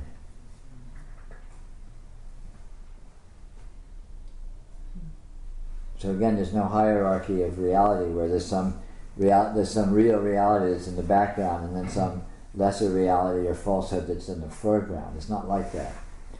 Reality is absolutely in the foreground. There is no background. And unreality is that very foreground of reality being misunderstanding itself. But it's not. But that misunderstanding doesn't actually generate something else. It doesn't generate some falsehood that then exists over here. The falsehood is the reality itself, just misunderstanding itself. So, how do we work with that misunderstanding? Don't worry about the misunderstanding. Just go to the reality. Start at the finish line. Don't worry about misunderstanding. You don't need to fight misunderstanding. You don't need to correct misunderstanding, because reality is always present, and that's your great advantage. Yeah. So that's why noticing is powerful. Noticing is going to the reality that is always present in any experience. So you can always do noticing. Even if you're in abstraction, you're caught up, just notice what your experience actually is as you're in abstraction, as you're caught up. What are these abstractions? What is this being caught up? And you'll see it's, wow, this is the miraculous energy presence. You're feeling really emotional about some reaction to something. It's like you don't need to fight that or fix it. Just look at this emotional presence of being caught up. What is it? And it's, wow, it's this bizarre, amazing, astounding, miraculous energy presence. And so you, instead of fighting or fixing unreality, you just go to reality, because reality is always right here. Reality is never removed. Reality is the unreality. So you can go to it because there's no distance whatsoever. You don't need to go from here to here. Just whatever is here, oh, this is it. Yeah. And as soon as you do that, you see what the this is, and what the it is this astounding presence. And then all these qualifications that the imagination uses to generate unreality just are seen to be silly. Just like when you're a child and there's a pile of clothes on the chair in a dark room and you think it's a monster or something and you're hiding under the covers, and your mother comes in and turns the lights on and you see, oh, it's just a pile of clothes. The monster didn't go away. You didn't need to fight the monster. You just need to notice that there's no such thing. It's just a pile of clothes. And likewise, all these things we worry about and all this abstraction and all these thoughts and all this confusion, we don't need to fight it or fix it. We just need to turn the lights on and we see, oh, it's just radiant presence. The confusion is radiant presence. It is radiant presence. It's not like there's some radiant presence you can get to once you get away from the confusion. The confusion is radiant presence. The monster is a pile of clothes.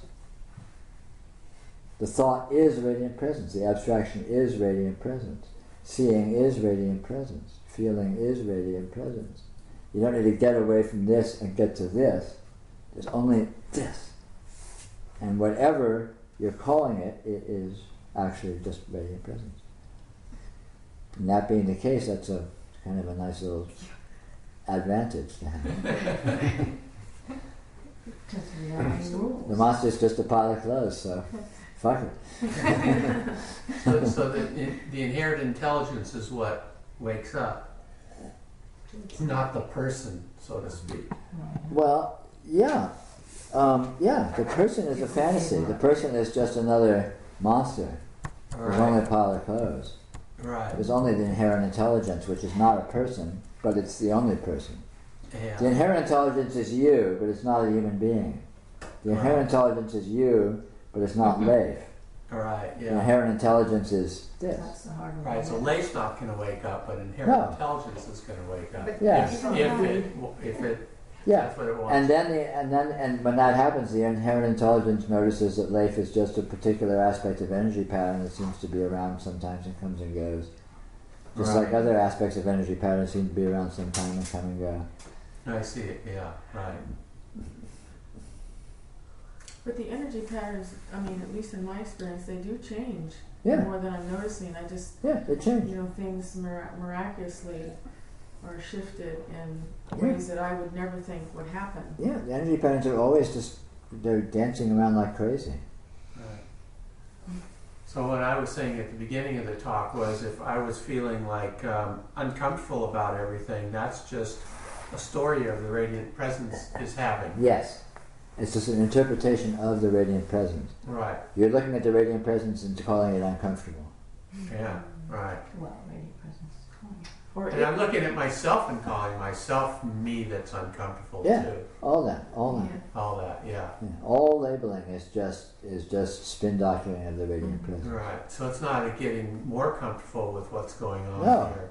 It's just seeing that it's all Yeah. only that. It's not comfort, it's not discomfort, it's Yeah. not you, it's not your life, it's not your health, it's not your circumstances, it's just life. Right.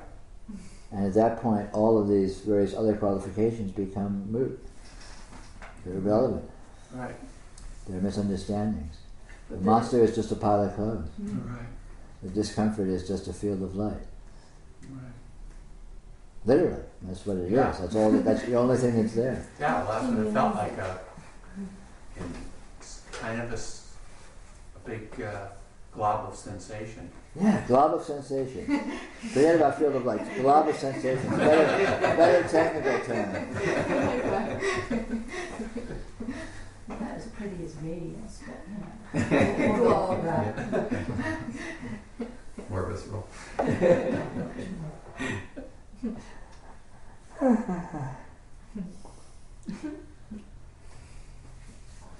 Well, one thing, I mean, I'm just going to say this because I observe this all the time, but it seems that most people are engaged in, you know, heavy belief in abstraction. Seems to be the case, doesn't it? Oh yeah. And that energy is very seductive. Yeah, it could be. So, Kind of like going into a bar if you have a history of being an alcoholic. You're right. yes. Yeah, it's only Wait, Yesterday. the things You're right. it's only seductive because it's you. Yeah. Oh, that's a good way to put it. Yeah.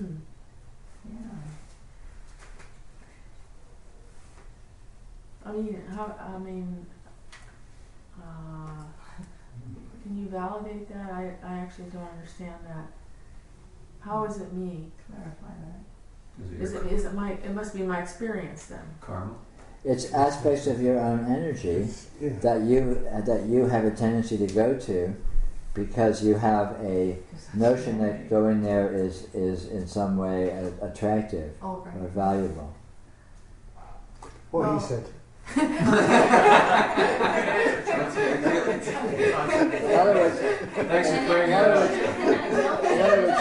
words, in other words, Susan, why is it seductive? Why are you pulled into it? Because you have a habit of feeling that experiencing these aspects of the energy that are present in your experience, so they are you in that sense, is in some sense advantageous or valuable. Right. And you think it's valuable because you have some subliminal idea that you're going to get something out of it or avoid something that you want to avoid or something along those lines. It's some kind of a worldview. Right. So then, to just go into the energy basically just kind of like wipes all that out. Yeah, because you see that when you see the energy, you see there's actually nothing to gain or lose. There's no advantage. There's nothing to get. There's nothing to avoid. And so all this strategizing by trying to position yourself within the energy, it seemed to be a waste of effort. That's also Because you discover that the energy itself is always present, so you always have the goal. You always have the only thing you could ever attain or ever achieve, and there's absolutely nothing whatsoever to avoid. I'm sorry, what you're saying? No, you're talking about habits, and then you're talking about notions. Right. And both of those are abstractly nonsensical. They don't exist. Well, all these words habit, are all these words are nonsensical. I'm using them as ways of having an exchange. They aren't true. Yes, but to me, it sounds misleading because you have to. You're giving validation to the notion that there is such a thing as habit, and the only valuable thing to do when you, I'm trying to use an example, perhaps the alcoholic going into a bar, but that might be good. I'm not as eloquent as you are at it, but what you're validating there is the notion that habit is something that is real, more than just an abstraction, and the notion of wanting to come out of the habit is also an abstraction that is non-existent. The desire. Yes, I hear you, but that applies to everything. The habit, not the non-habit of non-going to particular energies, with the non-idea that there's some reason you do it, whether or not it's a habit. It's what we call habit, even if that's a misdiagnosis or a misdefinition. So it's meaningful to talk about it in those terms because that's how we're used to saying it. And then there's the discovery that it's not. When you see the energy, you discover there's no habit. Right. You discover there's no bar. You discover there's none of these things. But you discover that by seeing what's really going on in the context of what you've been calling a habit, or has been feeling like something you call a habit, and so on. Well, wouldn't it be more direct to simply see that calling it a habit was in itself an abstract idea that is non-existent, that it's an energy? That it's the same calling thing. it a habit is a belief that calling anything is a belief. Exactly. Sure. Just So stop with using that, language. rather than getting engaged, like the yellow jacket, into going into that loop of you start thinking these abstractions. I don't understand the point of this conversation. So should we just stop talking? No. It's just that the way you were to call it a habit. I'll just stop talking. I mean, it's just an abstract. We're just talking about abstractions. Yes, It's just but it's giving giving the idea that language for the same thing, which is and I understand this dialogue that I get involved in abstraction. That's what it's all about. It's an abstraction. I'm invested in it. I believe in it. And so when I see that, then I can just go to the energy and get out of the abstraction. Yeah. Wouldn't it be more useful to just say that she momentarily, there's forgetting happening. She didn't do anything, actually. It's just forgetting has happened. And the moment that you realize you've forgotten, you now notice. Sure. I mean, there's lots of different ways to try to approach this, but none of them are really accurate. Well, yeah. But it's funny too because there's freedom to engage in those energies, Of course. There's such freedom, like when you recognize that there's that, like you were saying about what is it, yellow jacket or something? Yellow jacket terms? You were saying one time how like it's always free, it just doesn't go there or something. Yeah, it doesn't matter. But so if that analogy, if I take that analogy, it's like I can go to any of those habits and not worry about it, Right. When you see what they habits. Or whatever, like I go to whatever just thing. a new event. Yeah. When you see what they actually are, they're no longer entrapping. Right. Because at that point it's all just energy, and energy has no better or worse. So it can seem, seeming like, I mean, it may seem to me like I might be suffering, but even if that doesn't matter or something like that, I don't know, like it may seem to me that like it just doesn't seem to matter to fix it or something.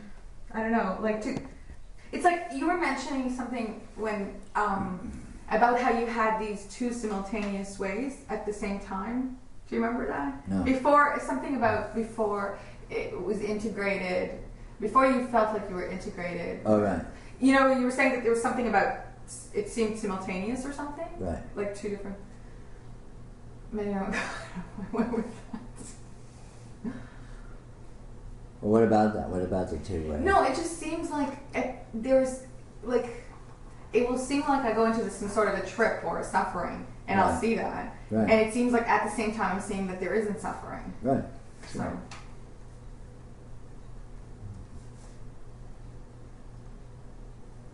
Yeah, so can you do that, Susan, when you're caught up in your office? Yeah, I mean, I think the important thing is. And you see yourself drawn to what Peter was calling habit. But then you also see that you're seeing that you're being caught up in the habit. You're Right, seeing it. Right. So you're not really caught up. You're just seeing like a storm going by. Right. I mean, would that be a good way to put it, to describe it? I don't know, sure. Well, I think I mean, a lot of the questioning that I engage in here is that I'm always trying to think of strategies for living and strategies for integrating into my There's only world. one strategy.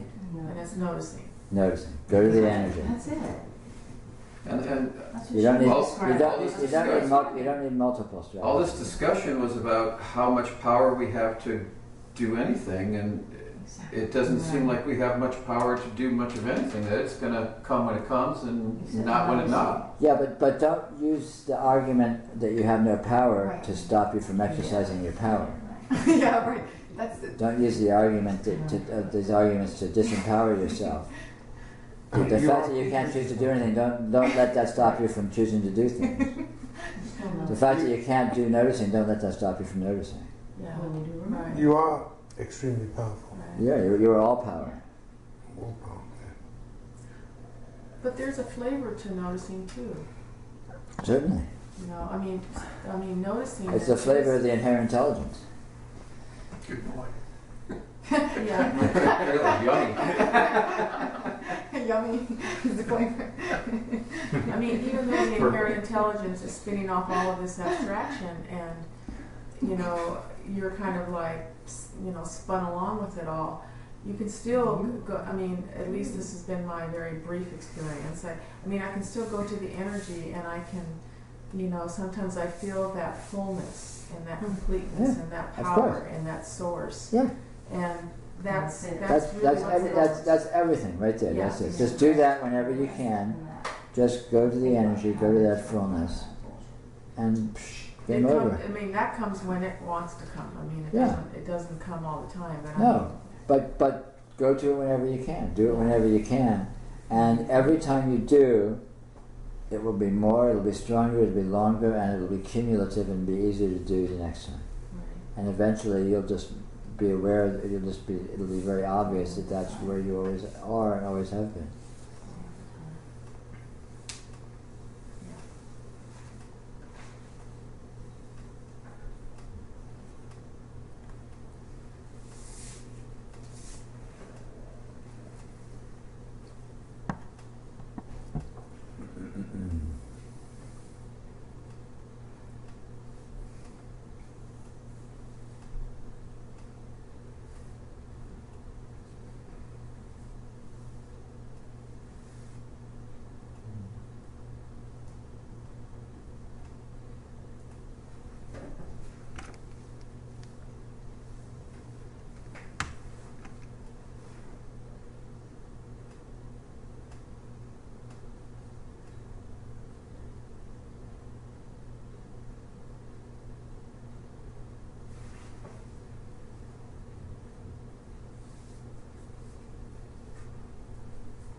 Seems like my only power is to let go.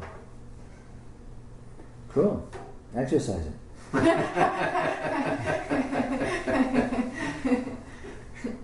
Because I mean, I played a lot of sports, and in that realm, the harder I've tried, the worse I've played. And if in the sports realm, if you let the game come to you, if you just let go of a lot of stuff and allow and have this allowingness, then things come quite naturally and quite beautifully. Sure. It's a nice allegory of noticing. Noticing is letting go of holding things as being a certain way and just letting go of that and not defining them and not having anything be anything in particular. But lo and behold, it still is. And actually the way it is turns out to be vastly more powerful and integrated and meaningful and whole than the way we may have been holding it or idealized it or conceived of it. So reality comes to you when you let go of trying to Manipulate. Be with it in any particular way, or have it be any particular thing, or have yourself be anything particular, any particular thing with regard, all that. Yeah. But in sports, it's quite easy to know if you've done that, because if you haven't done it right, you get creamed, right? Yeah. Yeah. If you're playing in good competition, yeah, and even in discussions in everyday, in just about anything. I mean, this is very subtle wind that you don't, words don't come to me right now to explain it, but it's letting go and getting more, as opposed to grasping and getting less. Maybe there's a formula we have in spirituality. When you give it up, you get it. Give it all up and you get it all. You do. As they say in business.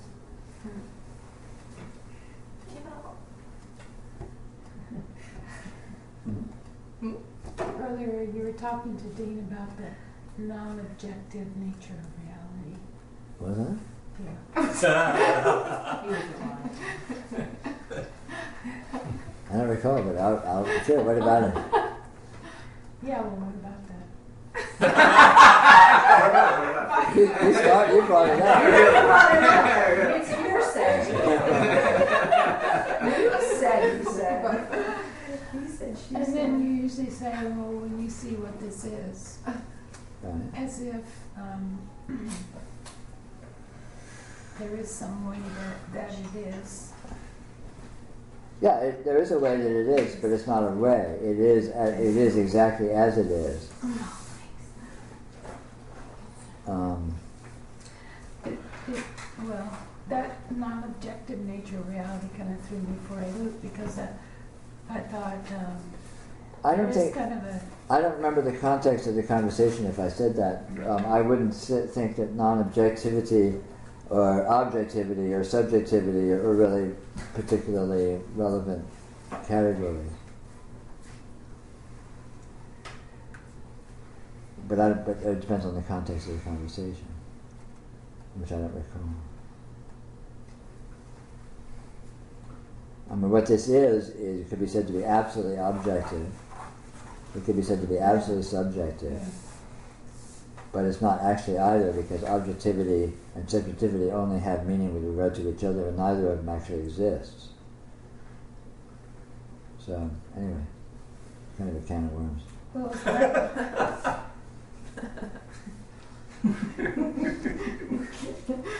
But, That's the one we live with. That's it. but this is as it is, and as always, go to that, and it will reveal that it is as it is. This is it.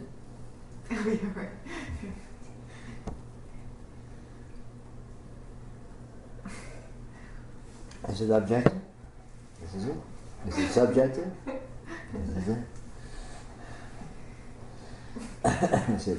Is it liberated? This is it. Is it ignorant? This is it. it's got it all.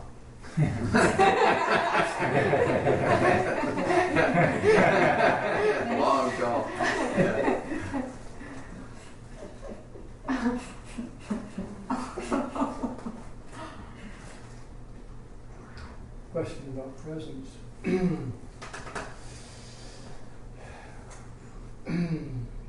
things have a presence, and does this include that presence? This is that presence.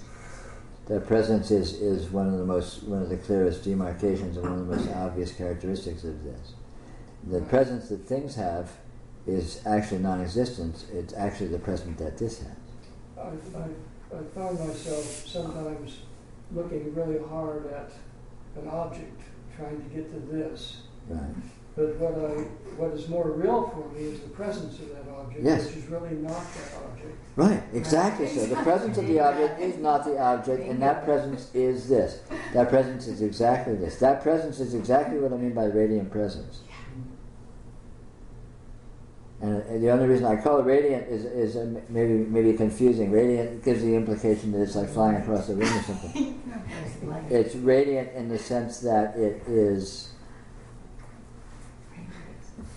universal. It's Good. Oh man. It's radiant in the sense that its presence is obvious. Naked. And that obviousness is not a good way to put this. Because radiant, calling it radiant is kind of allegorical, but in this profound way it's very, very true. It's just hard to point that out. It's like the presence of anything is really obvious. That obviousness is, we might say, is an active or let's call it a positivity. It's not just present; it's positively present, and that positiveness is what I mean by radiant. It doesn't imply a spatial dynamism necessarily. It implies a beingness. It's a symbol of itself. It's a symbol of itself. Okay. It's a little convoluted, but I can hang there. This is what you should go to Dzogchen. As it is was there. So. Could you call it radiant energy? Well, you can call it that, and I have called it that, but again, that can be helpful or it can be misleading, depending on what you think radiant is and what you think energy is. Well, I mean, it is energy and it is radiating. Well, if you can see that it is energy and you can see that it's radiant, then yeah, then it's useful to call it radiant energy. But as always, it's not important what we call this. The thing is to get to your direct experience of it, which of course you never have departed from, and see what that is.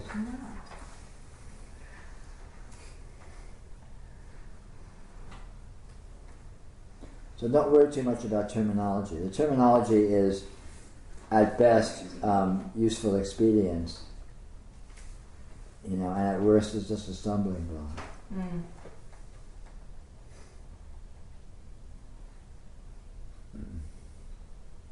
It's a tool for a job, and the tool is not important. The job is important. The job is going directly to reality and letting it show you what it is, letting it reveal what it is. And the tools of talking about it and thinking about it and designating it and naming it and talking about its properties and blah, blah, blah, is all just a tool to hopefully, to some extent, aid in that job. But the tool doesn't matter at all. It's about the job. And the job is just this. The job is this presence and seeing what this presence is. It will reveal clearly what it is. It's not hidden. It's not in any way concealed.